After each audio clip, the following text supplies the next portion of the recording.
Thanks for joining us today. This is your friendly neighborhood talent strategy nerd recording live from HR Transform in Las Vegas out of the Wynn Resort. And we are continuing our conversations about busting leadership in HR myths. And joining us today is the CEO of Cleary, Thomas. Welcome. Thanks for hanging out. Nice to be here, Jim. Super pumped to have you here. Before we get to the myth busting part of the conversation, it's going to be important for you to let the viewers and the people that are going to be watching this know a little bit more about your story and really even what Cleary does. Yes, absolutely. I'm the founder CEO of Cleary, and I'm an Indian American immigrant. Been here for many decades. Grew up in New York, but moved out to the Bay Area a while Shout out back. to Carolyn. Shout out to Kerala. There we go, Jim. I moved out to the Bay Area, chasing that dream. Go West, young man, they said, and always been into software products and technology, and that's what drew me out there. I've had a career building different types of software products at venture-backed companies as well as scale-ups. And it was eventually what drew me to doing Cleary, which is an employee experience platform. Think of it as a modern intranet. And it's really based off of a lot of my experiences building such tools internally at Twitter, where we built up this really cool set of tools that tweets we're using every single day. And it's led us on this journey where we're partnering with people leaders, internal communications leaders, IT leaders, as we figure out the future of work, which has been zigging and zagging as with remote work and hybrid work, as well as this era of efficiency that we're now in 23, 24, which is one of the themes that we're hearing in the conference here, where people leaders are asked to do more with less. So we're there in the mix, and I love working with people leaders who are trying to figure out what a great future organization would look like, because it's going to look very different in a few years than it does now. One of the interesting things that you just mentioned was your transition from Twitter into Cleary and starting up that organization. Mhm. So when you're looking at spending a lot of time in a resource rich environment like Twitter and then coming to a scrappy startup, what was the biggest lesson learned in making that pivot that you didn't expect? That's interesting. So you're talking about resources. And of course, when you think about resources, you think about money and people. But some of the other resources that actually a bigger brand brings is actually the brand and then the halo effect of in the initial success, which is something you need to build from scratch. So to some degree, you're like the moon, reflecting some of the light that's coming in from the existing brand value and content to be successful. And you need to create that context. So some of the biggest surprises there was just like learning processes, for example, go-to-market motion, how to do sales, how to work with people who don't know you because don't have the context that you're working at the same company, for example.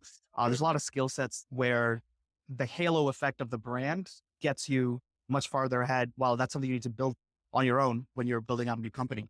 That's a really great point about the power of an established brand and how that impacts a lot of your strategy.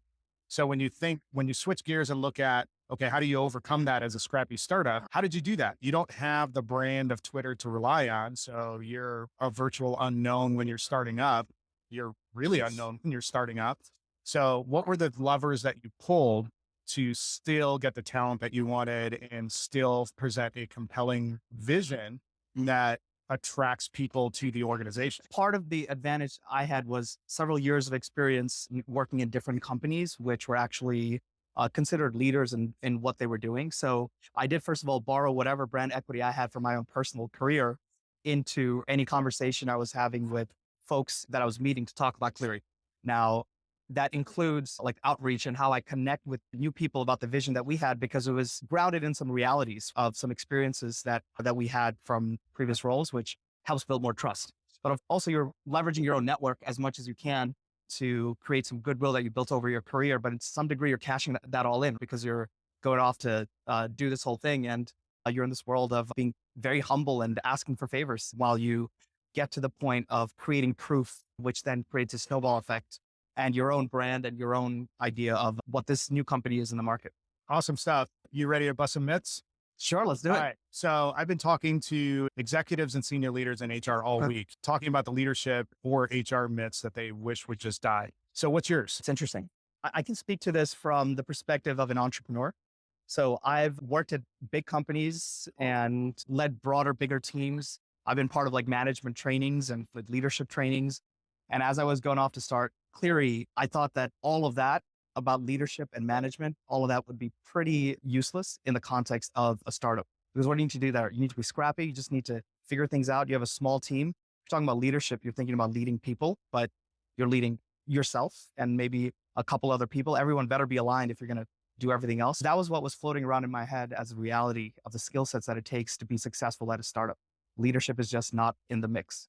But then when I was actually getting into it, it was very clear that the leadership dynamics come into frame when you are, first of all, just working with yourself, because when you're working in a small team and you have accountability at this whole other level than you do at a larger company setting, that is difficult to pull off without the ability to lead yourself, being accountable to yourself. And then even when you have a team of two, literally leadership dynamics come into frame. Little micro decisions like, when would you meet? How do you hold each other accountable? What's the next step we're going to do there? Who would make what decision? It even comes to be when you have just even two people. But then even broader than that, when you're going out to market and you're talking to potential customers or customers, what you're really doing there is leading them to a vision, which is what you're trying to birth out of nothing by any meaning. That is the definition of creating a company. And so you're actually having to think really hard about the vision for the company in a compelling way that actually attracts people from all sides. And of course, there's talent after the fact. So the moment you have any form of success in terms of customers, right away, you're taking those skill sets into recruiting, and even just recruiting one person to come join you on that journey where they're taking a significant part of their life to work with you on this vision. It's pretty distinct, because if you think about it, it's a risky move versus working at a company where they already know many other people are. So it was a significant part of the skill set to be successful, even in the early days. When you made that mindset shift, how did you see that impact your team and the velocity that your organization ran at when you started paying really strong attention to core leadership competencies and skills? The moment of reflection is when you see that particular outcomes aren't working out well, like we're not meeting deadlines, we're not closing customers, or we're not able to actually like recruit talent the way that we want to. So it comes from this period of reflection. And each of those takes a different kind of activity to get there, but then it's measured in just progress and results. We had an iterative approach to all of these things, but then we knew we were on the right track because we are getting closer to those results faster. So it's like speed of velocities and outcomes, I would say. Awesome stuff. So I know we're just scratching the surface on this conversation, and we can probably talk about this a lot longer, but that's not the format of this show. So if people want to continue the conversation, what's the best way for them to get in touch with you? They can find me at thomas@gocleary.com, GOCLEARY.com, and also on LinkedIn, Thomas Kunjappu. Thanks for hanging out and busting some myths with us. Stay tuned for more conversations where we're going to be busting more HR and leadership myths at HR Transform 2024.